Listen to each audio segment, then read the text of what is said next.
Do anesthetists treat perioperative anaphylaxis same as in any other healthcare setting? Do you give intramuscular adrenaline or do you give intravenous adrenaline? What dose of intravenous adrenaline would you give? What about steroids? That should be the first line, obviously, right? What about antihistamines? Clearly, they're very important. And how much fluids to give? Of course, you'll do the tryptase levels. At what times do you do the tryptase levels? And if the tryptase levels are normal, does it rule out anaphylaxis? So gamma should have a role in perioperative anaphylaxis, right? Of course, I'm going to see arterial rash under the drapes straight away after anaphylaxis, right? I mean, that's the first time I'll look for. Learn it again, but feel the beat. In every learning zone, you'll reach the feed. From glitch to riches, you ditch the glitches. You get down the learning and you flip the switches. Hi everyone, welcome to GAMT-LF. This is Dr. Karthik, and today we're going to look into perioperative management of anaphylaxis, okay? I'll give you two reasons why you should continue watching this video, okay? Firstly, you're going to get answers for all the questions that I was asking before, right? Secondly, this video is based on a memory technique. So what it means then is when you finish watching this video, you'll not only understand the stuff that you need to do in perioperative anaphylaxis, but you also remember them effortlessly. This is based on glyph assisted memory technique, which I've been using for more than 2 decades. It's a phenomenal memory technique. It'll change the way you learn. So I think it's well worth a watch. Okay, so let's jump in. So what I'm going to discuss is based on the very recent guidelines published by the Resuscitation Council of UK. Resuscitation Council of UK published a guideline in 2021 for dealing with anaphylaxis in hospital settings. One of the biggest recommendations there was to give intramuscular adrenaline. So in the perioperative setting, the anaphylaxis is much more rapid in onset, and they'll be in a fully monitored environment and they'll have an IV access. Intravenous adrenaline might be more appropriate in this setting. That's the reason why the Resuscitation Council of UK came up with this guideline specifically targeting anaphylaxis occurring under the care of an anesthetist. Okay, that's the basis of this video. We all know Jurassic Park, right? We have seen the movie, right? Fabulous movie. And I still remember the gate, the famous gate of Jurassic Park. Okay, so I'm going to use this to build a GAMT to remember all the facts for management of perioperative anaphylaxis. Okay, so this is the Jurassic Park gate. There you go. This kind of exact replica of Jurassic Park gate, right? Okay, not so, but still, you know, you can imagine that this looks like a Jurassic Park gate. So what do we have here? So we have, so in the Jurassic Park, so it says ABC, and it's underlined, so obviously because this is for perioperative anaphylaxis. And so next to this gate, you have a coconut tree, right? And there are 2 eggs on the ground. These are all dinosaur eggs, are about to hatch. And as you can see, the tails of the dinosaur sticking out of these eggs. Okay, they're about to hatch, and these are outside the gate. So scary, huh? So once the dinosaur hatches out, it's going to come straight to you. If you don't watch the video till the end, huh? Okay, that's the GAMT we're going for, right? Jurassic Park gate, ABC on it, coconut tree next to it, and the 2 eggs on the floor, and the dinosaur tail just sticking out of the egg, about to hatch. Okay, great. What does it mean? All right, so let's start with the causes first. All right, so what are the most common causes of perioperative anaphylaxis? So you see the pillar here. This resembles the letter A, stands for antibiotics. This half of the pillar resembles the letter N, it stands for neuromuscular blockers. This stands for resembles the letter C, stands for chlorhexidine. This resembles the letter B, stands for blue dye. So these causes are from NAP6, where they looked at all the instances of perioperative anaphylaxis, and the most common cause is by antibiotics, around 40%. It's closely followed by neuromuscular blockers.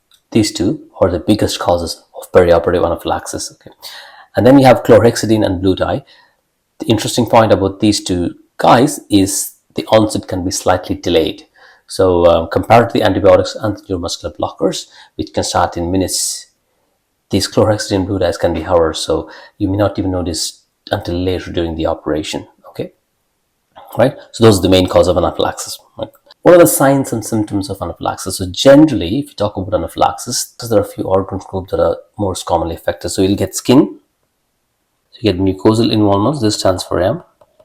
So okay, so that's mucosal. So this is S, stands for skin. And the partition in the middle resembles the letter I, which stands for intestinal. Okay, and this part of the design in the door resembles the letter R, which stands for respiratory system. And thing on the top resembles letter C. Again, it stands for cardiovascular symptoms. Okay, so it's going to be very obvious. Cardiovascular symptoms, which are hypertension, can be tachycardia or bradycardia. So you have respiratory symptoms, which typically severe bronchospasm. You have hypoxia with it, and you have intestinal symptoms, gastrointestinal upset, diarrhea, and also you have skin and mucosal involvement. So you can get urticarial rash, mucosal peeling, etc. Specific to perioperative period, what are the most common symptoms that you expect? This is from NAP 6 again. So the most common symptom is hypertension, right? Next common symptom is bronchospasm or very high airway pressure. So these are the two major symptoms in patients who have perioperative anaphylaxis. Somebody has unexplained hypertension and somebody have high airway pressures. Your anaphylaxis will be high up on the list. Now, these two symptoms are very common, happens a lot of the time under anesthetic, and it's mostly due to other reasons. So you need to have a really high index of suspicion to rule out anaphylaxis. Okay. The next symptom then, the frequency of occurrence, is tachycardia.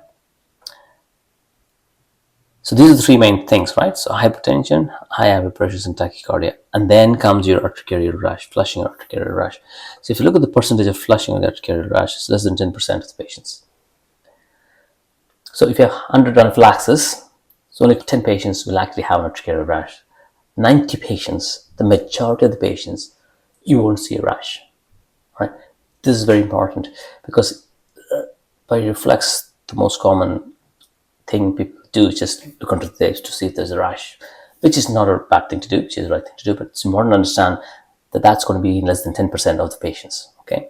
So the most common symptoms are hypertension and high airway pressures, tachycardia, and I'm very surprised to find bradycardia there as well. So I would have never thought bradycardia as a symptom of anaphylaxis, but there you go. You can have bradycardia as well. So the other symptoms are patient feeling unwell if the patient is conscious, CO2 trace delayed, oxygen desaturation, laryngeal edema stridor when the patient is awake was already in place. So these are the other things that you can observe, but the main point to take home here is the most common symptoms are hypertension and high airway pressure. So cardiovascular symptoms are number 1, respiratory symptoms are number 2. So that covers the signs and symptoms of perioperative anaphylaxis. How do you manage perioperative anaphylaxis? The first thing you do is stop the exposure, stop the surgery if the surgery is non-essential, right? So these are the two S's here.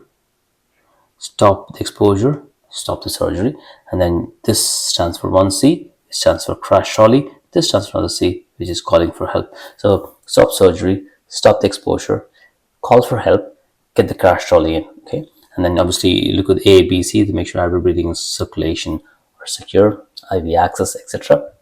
The bottom line of treatment of perioperative anaphylaxis is intravenous adrenaline, okay? It's very important, intravenous adrenaline, okay? Intravenous adrenaline is the first line of management for perioperative anaphylaxis. And the important point here to note is the dosing, right? Even low dose are found to be very, very effective. So you will start with 50 microgram, okay? Not even 100, 50. So if you remember the adrenaline syringe that we have, so each division is 100 mics. So you'll give half an ml from this 10 ml syringe, pre-filled syringe of adrenaline. So the other way, if you don't have pre-filled syringe, basically you take an adrenaline ampule, dilute it with 10 ml of normal saline, you get the same solution and give half ml, okay? So 50 mics, repeated bolus of 50 mics. That's what is recommended, okay? So don't empty the whole ampule, okay? So they're going to have arrhythmias, they're going to have pulmonary edema. So it's not really required. 50 microgram intravenous adrenaline is the mainstay of treatment in adults, okay? In pediatrics, it's 1 microgram per kg, okay?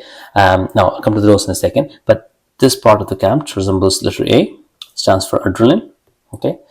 That's the first line of treatment, okay? And then this part of the Jurassic Park gate resembles letter C, which stands for crystalloids. Crystalloids are very important. There's a huge volume shift happening when there is anaphylaxis. Up to 1/3 of the blood volume can be easily extravasated. When you look at the adult blood volumes, around 70 ml per kg, right? So 25 to 30 ml per kg are lost instantaneously within minutes, right? So 30 ml per kg in a 70 kg individual is 2 liters. So they just lose 2 liters just like that in a few minutes. So that's the amount of fluid loss that we're talking about, very short duration of time. Okay, so your fluid replacement needs to kind of match it. So giving a head down, raising the legs, all these things works. Give a lot amount of crystalloids. Crystalloids or colloids, there is no real evidence to one or the other, but crystalloids are probably preferred because colloids also have additional risk of creating an additional risk of having an allergy. Okay, so maybe stick with crystalloids. So how much crystalloids to give? In children it's 20 ml per kg. In adults 500 ml to 1000 ml, so up to a liter, and people might need multiple boluses. Okay, so multiple 500 to 1 liter boluses in adults. Pediatrics is 20 ml per kg. You might need repeated boluses in peds up to 30 to 60 ml per kg. Okay, so huge crystalloid requirement, right? That's the second most important thing. The next one, this part of the GAMT, this part of the gate resembles another C, stands for CPR. So it's important that the CPR is started at the appropriate time. If the systolic blood pressure is less than 50, you should start CPR. This part here on the gate resembles the letter B, stands for bronchodilators. It's amazing, right? So this GAMT came out brilliantly. You can see the symmetry on both sides. The bronchodilators are used as adjuncts for the treatment of perioperative anaphylaxis. So obviously, if there's high airway pressures, make sure that the tube is in the right place, not in this figure, not somewhere else. It's not hitting against the carina. Make sure that the airway circuit, everything is clear, it's not blocked or kinked.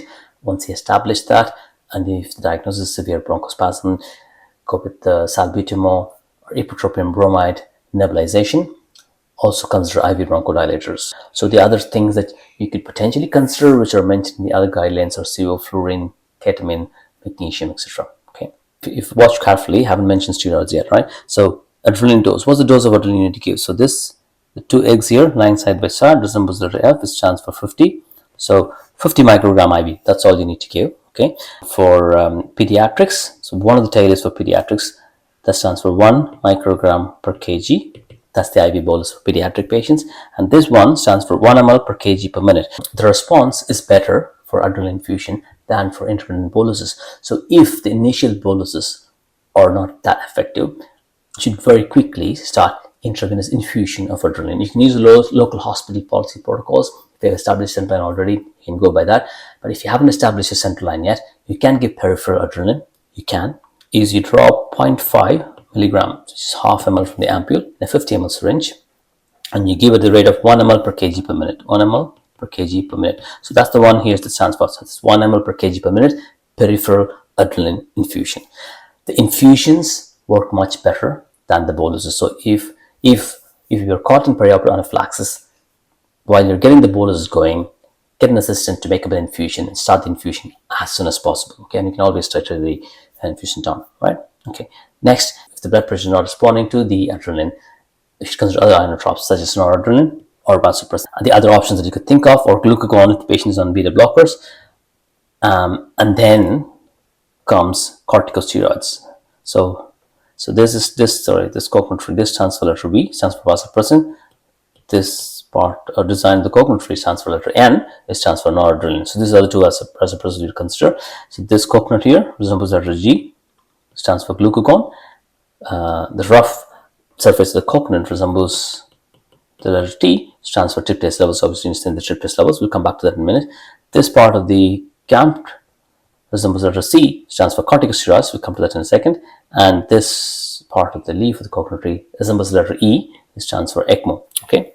So glucagon, if the patient is on beta blockers. Serum tryptase levels. When do you do the serum tryptase levels? Serum tryptase levels peaks at 1 to 2 hours.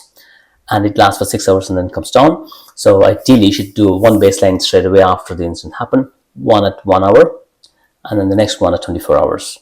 If there's no increase in tryptase levels, it doesn't rule out anaphylaxis. If the clinical signs and symptoms are indicative of that, so they should still go to allergic testing. Okay, the corticosteroids, they only come in now, so they're not indicated at the start, and there is no evidence to show that use of early corticosteroids will reduce the severity of anaphylaxis. So it takes away the valuable time which can be used to administer adrenaline or the other drugs, right? So corticosteroids are really down the line. They're not really recommended anymore, and you can consider as an adjuvant once the initial treatment stabilization happens, but they're not the first line of management. Okay, you can be very clear on that. All right. So these patients can have prolonged cardiac arrest and prolonged CPR because of the reversible cause. The patient might do well. So it's important that everything's done to maximize the resuscitation of these patients. Okay. The antihistamines is the same story as corticosteroids. There is no evidence to show that actually it improves cardiovascular or respiratory outcomes. But there is evidence to show intravenous administration of antihistamines can actually worsen the hypertension. Their use is limited to symptomatic management post the initial resuscitation of the patient and not during the initial resuscitation. Similarly, with Sugammadex, there is no role whatsoever for Sugammadex in anaphylaxis. So there you go. That's the overall guideline for perioperative anaphylaxis. Everything is covered in this Jurassic Park kit. As I told you at the start, at the end of the video, you'll remember everything by heart. Right? If you go through this once more, you don't have to look at the GAMT there, the cause of anaphylaxis, antibiotics, neuromuscular blockers, chlorhexidine, and methylene blue dye. What are the common symptoms? The cardiovascular, respiratory, intestinal, mucosal, and skin. These are the common symptoms, and you obviously know cardiovascular is more common. And then what do you do in case of anaphylaxis? Call for help. Get the crash trolley, stop exposure, stop the surgery if it's non-essential. It's airway, breathing, and circulation. Then you need to go this side of the pillar. So you go look at stop adrenaline, and the dose of adrenaline is next to it. 50 microgram IV is the adrenaline dose. For pediatrics, is the tail sticking out is 1 microgram per kg, and for infusions is 1 ml per kg per minute. You use half ml of adrenaline from the ampule and 50 ml syringe. Infusions are better. And then when you go above that, the next thing is crystalloids. You probably will need a huge amount of crystalloid boluses, 500,000 ml boluses in adults. You might need multiple boluses. In pediatrics, it's around 20 ml per kg. So you need to do multiple boluses in pediatrics as well. So you might actually end up giving 3 to 5 liters of fluid in these cases. Next, we come into the other C, which stands for CPR. Okay, so CPR is very important. You need to start CPR early. You need to start CPR if the systolic blood pressure goes below 50 or if there's a cardiac arrest. The next one, the B above that is B, stands for bronchodilators. So you salbutamol, ipratropium, or intravenous bronchodilators. Other stuff like ketamine, magnesium, inhalation anesthetic agents can be used, but again, they're not mentioned in these guidelines. Okay. Next, if they're not responding to intravenous adrenaline, then you need to start another infusion of vasopressin or noradrenaline. That's the coconut tree, and then you can use glucagon if the patient is on beta blockers, tryptase levels within 1 to 2 hours. And then 24 hours, the tryptase levels still doesn't mean they don't have anaphylaxis. You still have to refer to allergy service. And then you have corticosteroids after that. So that's not the first line of treatment. That can be as an adjuvant after the initial resuscitation period. And then you have the ECMO. So ECMO should be strongly considered in patients who have anaphylaxis, right? So this summarizes all the important points that's given in this perioperative anaphylaxis algorithm. So it's very useful for an anesthetist to know. And the GAMT makes it so effortless. You can just remember it so easily, and you can recall it just like that. And it's great for exam candidates as well, because this anaphylaxis topic is a central topic, can come up anywhere. So it's great to have a mastery of this topic, and this GAMT will allow you to do just that. Okay. So obviously, after all this, you need to report this to the local reporting agency wherever you live, right? Okay. Great. All right, guys. See you in the next one. From glitz to riches, you ditch the glitches, you get out of learning and you flip the switches. Learn that damn that feel the beat in every learning zone you'll reach.